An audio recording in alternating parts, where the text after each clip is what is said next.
I sing praises to your name, oh Lord, praises to your name, oh Lord, for your name is great and greatly to be praised. I sing praises to your name, oh Lord, praises to your name, oh Lord, for your name is great and greatly to be praised.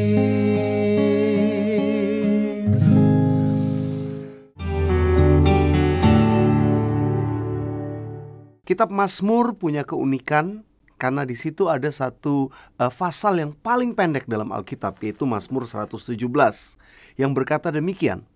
Pujilah Tuhan, hai segala bangsa, megahkanlah Dia, hai segala suku bangsa, sebab kasih-Nya hebat atas kita dan kesetiaan Tuhan untuk selama-lamanya. Haleluya. Ternyata memuji Tuhan itu perintah. Memuji Tuhan itu bukan sekedar ajakan, come worship the Lord. No, kita berkata pujilah, praise Him, megahkanlah Dia. Kalau kita diberi perintah, maka firman Tuhan tuh kasih janji buat kita. Kenapa sih kita memuji Tuhan? Tadi ayatnya berkata karena kasih Tuhan tuh hebat atas kita, karena kesetiaannya untuk selama-lamanya. So kita gak perlu khawatir dalam hidup ini. Kalau orang yang suka banyak memuji Tuhan, saya percaya kasih Tuhan makin nyata dalam hidupnya, dan kesetiaan Tuhan tetap untuk selama-lamanya. So let's praise the Lord. Katakan sama-sama. For your name is great and greatly to be praised. For your name, Lord, for your name is great and greatly to be praised.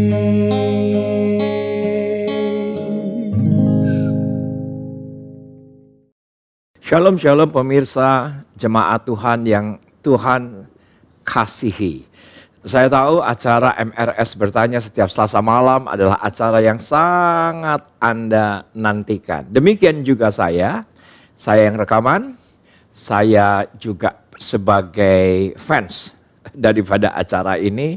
Karena MRS Bertanya itu banyak kali menjawab pertanyaan-pertanyaan dalam diri saya sebetulnya. Tetapi ternyata setelah sekian minggu acara ini ditayangkan, juga ternyata menjawab banyak pertanyaan teman-teman. Dan hari ini secara khusus kita akan berbicara dengan seorang expert, namanya adalah Melda, yang mungkin teman-teman mengenal karena sering kali ada di gereja online. Dia adalah sebagai worship leader yang dipakai Tuhan, yang sering kali ada di layar kaca Anda. Tetapi hari ini agak berbeda karena ternyata Melda ini bekerja sebagai profesional, sebagai praktisi marketing. Tetapi unik, marketingnya menggunakan cara platform. Yaitu bisa lewat YouTube, bisa lewat semua digital, bahkan TikTok mungkin, sekalipun yang penting produknya terjual. Nah, ini bisa disebut sebagai influencer.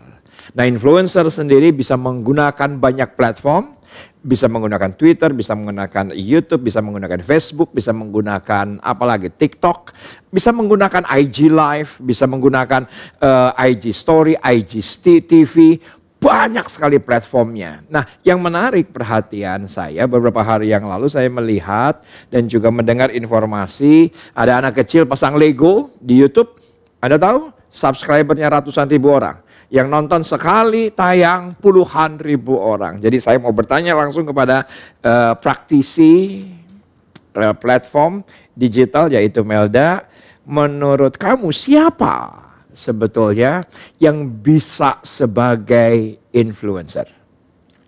Ya, sebenarnya kalau misalnya kita berbicara tentang influencer, kita harus tahu dulu influencer itu apa sih. Jelas. Jadi influencer itu adalah seseorang atau sebuah akun media sosial yang memiliki pengaruh signifikan terhadap audiens atau followersnya. Nah, jadi sebenarnya kalau misalnya kita bilang siapa yang bisa jadi influencer, siapa aja bisa jadi influencer. Yang penting satu, dia harus tahu dulu kategori of influence-nya dia tuh di mana gitu. Uniqueness dia tuh di mana. Yes. Nah, dan juga yang paling penting adalah dia harus punya media sosial dulu gitu.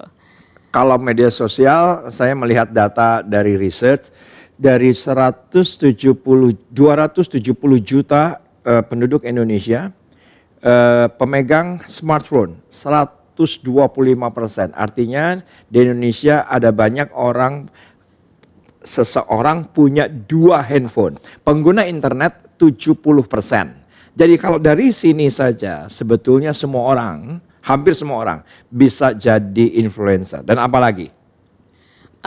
Dan selain dia punya media sosial, dia harus selain tahu kategori of influence-nya di mana, dia juga harus konsisten. Kata mahalnya lah konsisten. Oke, terus? Ya, jadi konsisten posting, konsisten untuk memberikan konten-konten yang positif, dan juga kita berbicara tentang konten berarti ada engagement. Nah, kalau misalnya kita lihat, engagement itu apa? Ya. Supaya teman-teman tahu. Jadi engagement itu adalah interaksi kita dengan audiens. Jadi bisa kalau di Instagram kita bisa lihat berapa banyak yang likes, berapa banyak yang share, berapa banyak yang forward, berapa banyak yang save. Nah, itu semua kita bilang engagement. Nah, jadi setelah kita memberikan konten-kontennya, ada timbal balik dari audiens, ada feedback dari audiens yang dinamakan dengan engagement. Semakin besar engagement kita berarti semakin baik pengaruh kita terhadap audiens. Nah, kalau saya menggunakan bahasa yang lebih sederhana, ada yang nyolek apa enggak? Kalau bahasa teknisnya engagement, ada yang nyolek nggak postingan kita? Like kah? Subscribe kah? Forward kah? Save kah? Apakah ada yang nyolek? Nah, kalau menurut Melda, dari apa yang Melda lihat, misalnya dia seorang ibu, jelas segmennya adalah dia mempengaruhi peribu-ibuan, begitu ya kan? Tetapi peribu-ibuan pun menurut saya itu juga kaya akan ide. Misalnya seperti apa?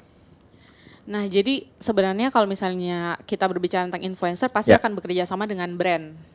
Bekerja sama dengan brand, oke. Yes. Jadi pada saat brand meng-hire seorang influencer, yang dia lihat adalah ada beberapa kategori. Di dalamnya termasuk usia, kemudian uniqueness tadi. Jadi misalnya kita berbicara tentang, seorang ibu-ibu.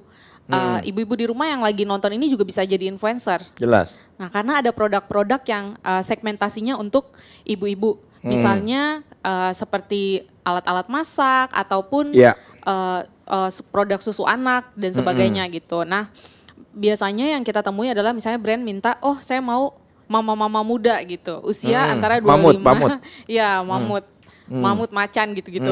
Jadi antara usia 25 sampai 35 tahun.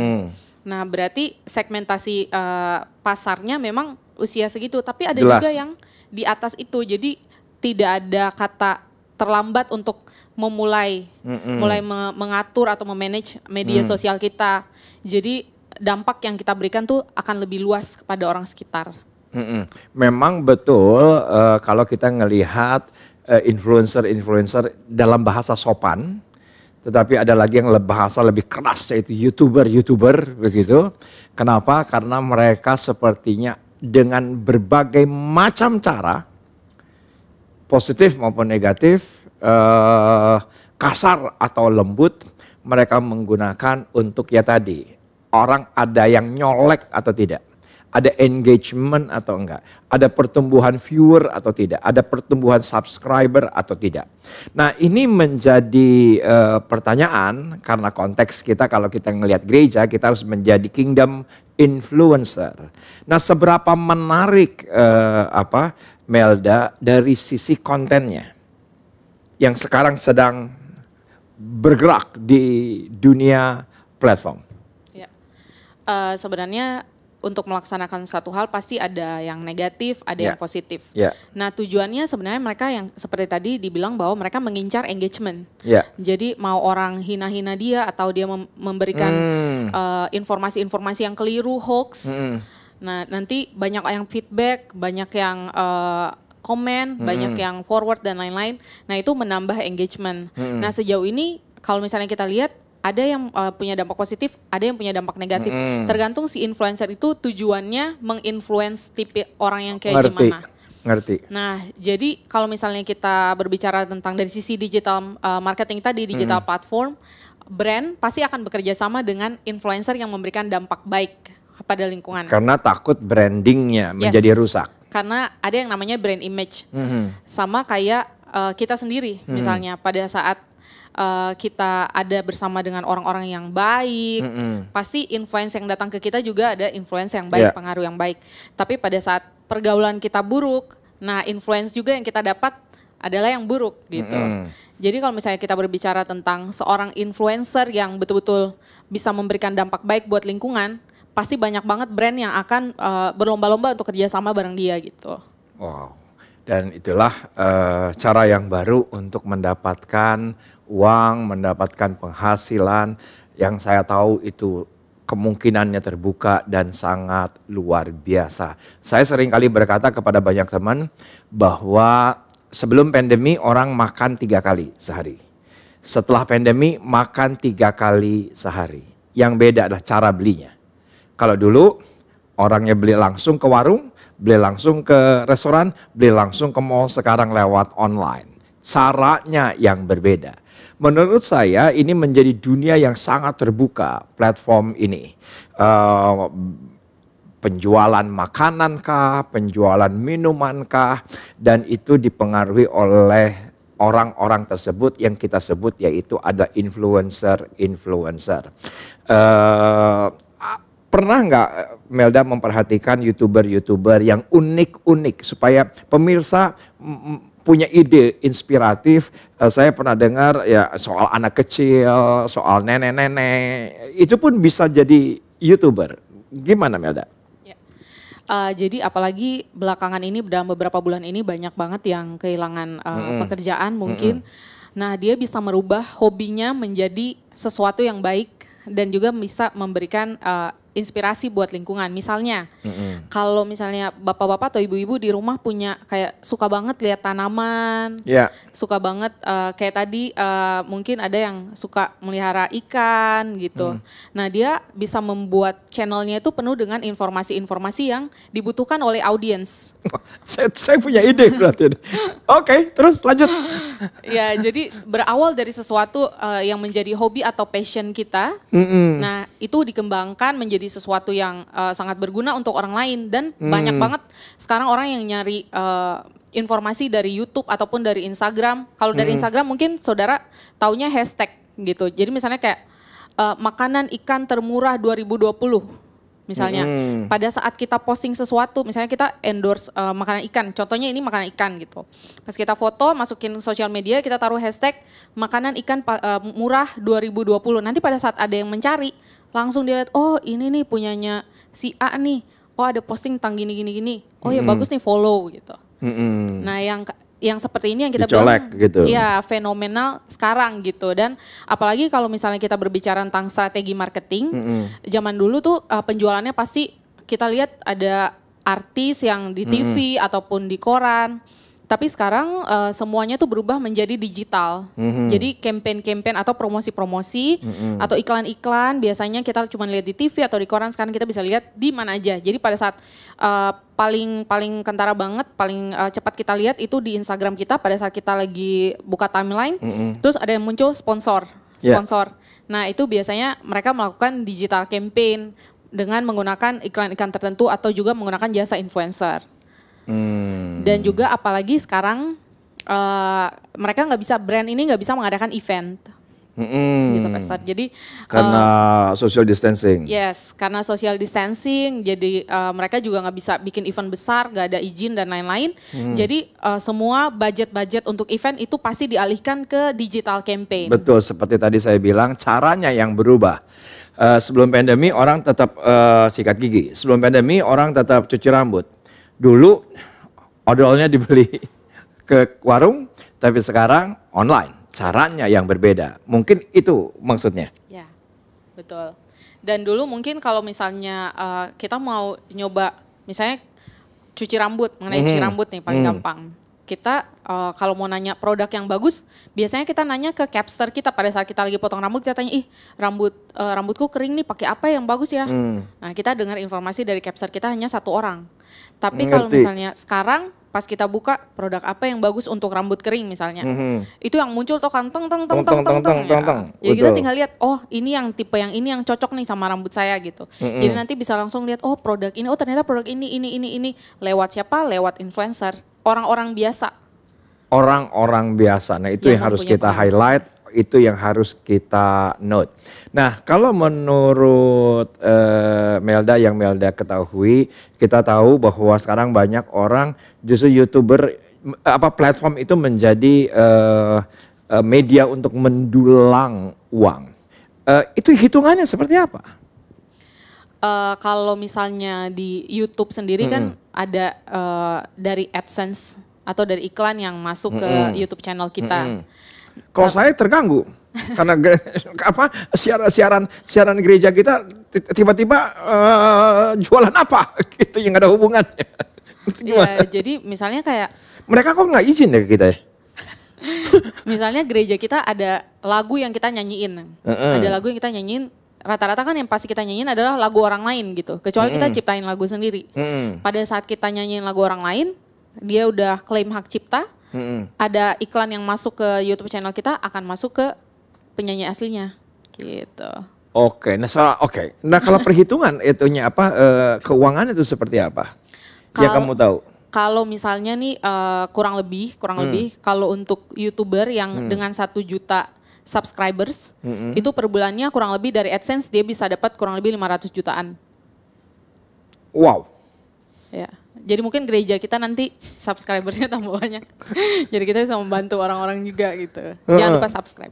Oke. Tetapi ya kembali sepertinya yang cepet gitu ya subscribernya naik tuh yang ngeprank gitu, yang rada ngaco-ngaco. Saya kemarin 2 hari yang lalu melihat di sebuah berita online, diperhatikan, diteliti, ternyata di Instagram yang paling banyak yang nge-like-nya, yang berhubungan dengan dada.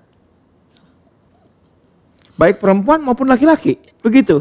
Jadi laki-laki yang influencernya jual apa jam, tapi sambil nggak pakai baju gitu. Nah itu menarik, kan kita nggak mungkin sebagai gereja melakukan hal itu. Gimana menurut Melda? Ya. Ukurannya tuh apa gitu? Tadi Melda bilang bahwa sebuah brand akan memarketkan, memasarkan, tentu mencari influencer yang punya positif aura influence gitu ya. Gimana Mel? Kalau misalnya kita berbicara tentang YouTube channel, berarti yang harus kita lihat dari durasi. Oke. Ya. Dari durasi dan juga konten. Lagi-lagi konten yang diproduksi harus benar-benar menarik dan juga unik, berbeda dengan gereja-gereja yang lain gitu. Seperti kita tahu pada saat pandemik ini hampir semua gereja punya YouTube channel, gitu. Tapi kalau misalnya saya lihat dari perkembangan gereja kita, kurang lebih dalam 3 bulan udah 1.000 lebih subscribers. 300%. Ya. Peningkatan yang luar biasa. Kenapa? Karena bisa jadi salah satu juga dengan konten seperti ini. Jadi ada episode untuk MRS bertanya gitu. Jadi orang-orang yang ingin tahu bukan cuma tentang firman Tuhan aja, tapi gimana diaplikasikan dalam kehidupan sehari-hari, itu pasti akan nonton. Dan dan yang ketiga adalah figur. Figur. Jadi orang biasanya akan datang ke YouTube, biasanya akan melihat salah satu figur. Jadi kalau misalnya sekarang yang orang lihat kebanyakan figur gembala gitu. Atau misalnya pada saat wawancara, mengundang seseorang dengan kisah yang menarik gitu. Nggak harus artis tapi punya kisah yang betul-betul bisa menjadi inspirasi buat orang lain.